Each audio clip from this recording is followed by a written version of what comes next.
నమో శ్రీనివాసాయ నమః నమో వెంకటేశాయ నమః అందరికీ నమస్కారం అండి।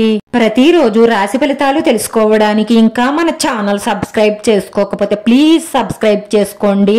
లైక్ చేసి మీ పూర్తి సపోర్ట్ మన శ్రీనివాస ఛానల్ కి ఇవ్వండి। ఈ వారం రాశి ఫలితాలలో గోచార్య రీత్యా వృషభ రాశి వారు ఎటువంటి శుభాశుభ ఫలితాలను పొందుతారో తెలుసుకోవడానికి ఈ మన వీడియోని ఎక్కడా స్కిప్ చేయకుండా చివరి వరకు చూడండి।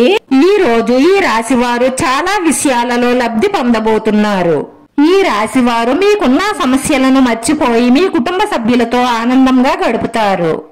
ఆర్థిక లబ్ధి పొందుతారు। మీరు వేచి ఉన్న సమయం వచ్చేసిందనే చెప్పుకోవాలి। డబ్బు రావాల్సిన దగ్గర నుండి మీకు వచ్చే అవకాశాలు ఎక్కువగా గోచరిస్తున్నాయి। ఆహార నియమాలు పాటిస్తూ మీ ఆరోగ్యాన్ని కాపాడుకోండి।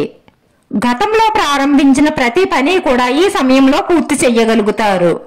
మీ తోటి వారికి మీరు చెయ్యగలిగిన సహాయం చేస్తారు। రేపటి రోజున మీరు ఎవరి విషయంలోనూ జోక్యం చేసుకోకండి। అనవసరమైన ఇబ్బందులు సమస్యల్లో సిక్కుకుపోతారు। రేపటి రోజున విహారయాత్రకు వెళ్లడానికి ప్రణాళికలు సిద్ధం చేసుకుంటారు। అలాగే మీరు పోగొట్టుకున్న వస్తువు దొరికే అవకాశాలు కనిపిస్తున్నాయి। మీకు దూరం అయిన వ్యక్తులను కలుస్తారు।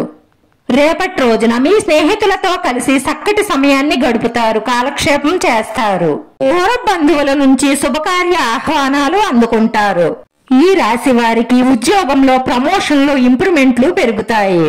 విశేషంగా వీరికి ఆర్థిక లబ్ధి అన్నది చేకూరుతుంది।